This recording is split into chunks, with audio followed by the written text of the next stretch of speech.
Semoga pembahasan ini dapat membantu kalian memahami lebih dalam tentang topik ini. Sebelum itu, aku akan memperkenalkan terlebih dahulu. Dimulai dari aku, Septi Melinda sebagai moderator, dan di samping saya ada Hardianti sebagai pembaca. Saya Dika Sakti Pratama sebagai pemateri. Saya Antoni Anista Iqbal sebagai pembahas materi. Saya Muhammad Abdul Rahman sebagai pemateri.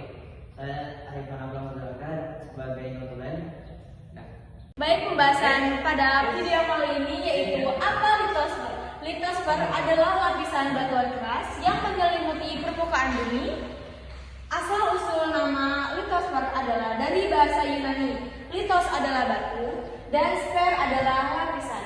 Pentingnya litosfer bagi manusia yaitu sebagai tempat tinggal makhluk hidup dan sumber daya alam bagi manusia. Selanjutnya saya akan membahas poin B dan C.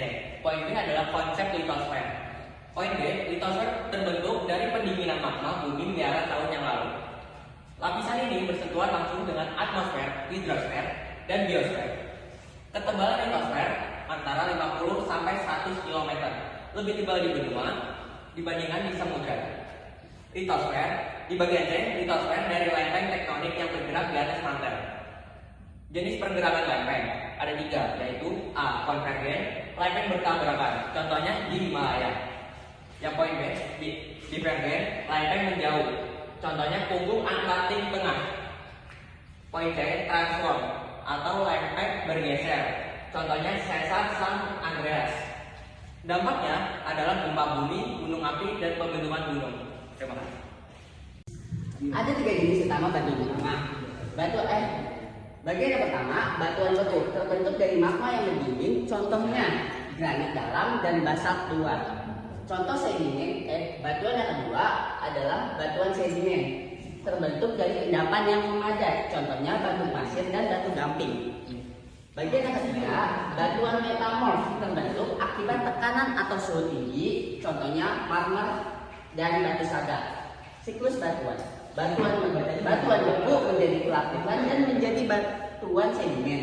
Batuan sedimen menjadi tekanan atau suhu tinggi dan menjadi batuan metamorf. Batuan metamorf akan meleleh dan menjadi magma, lalu kembali ke bentuk batuan beku.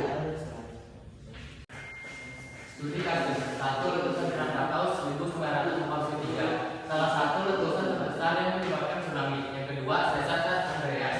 Contoh pergeseran lempeng transform.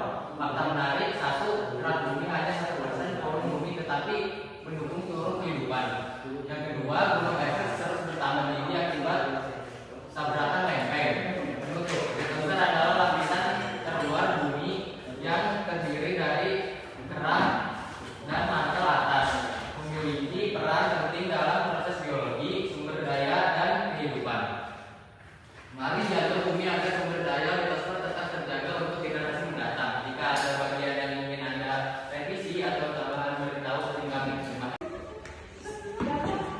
Litosfer ada 2 jenis, yaitu dampak positif dan dampak negatif.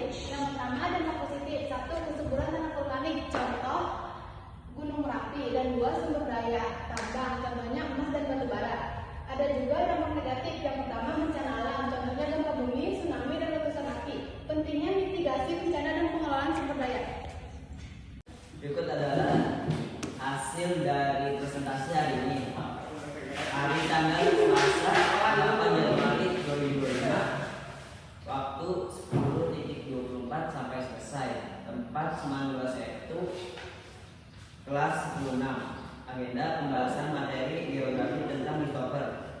Menulis Aska. Agenda pembahasan 1. Pembukaan penjelasan singkat mengenai pentingnya litosfer. 2. Konsep litosfer, penjelasan tentang asal litosfer dan ketebalannya. 3. Penggerakan lempeng tektonik, pembahasan jenis-jenis penggerakan, penelitian dan dampaknya terhadap fenomena geologi.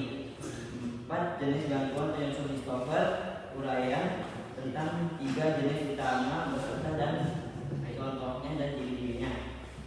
5. Siklus gangguan, penjelasan proses perubahan dari satu jenis gangguan ke jenis lainnya dalam siklus batuan. 6. Dampak aktivitas litosfer alasan dampak positif dan negatif dari aktivitas litosfer, termasuk pentingnya mitigasi bencana. 7. Studi kasus dan fakta menarik. Contoh kasus seperti letusan Krakatau dan fakta menarik tentang litosfer. 8. Penutup kesimpulan pentingnya memahami litosfer dan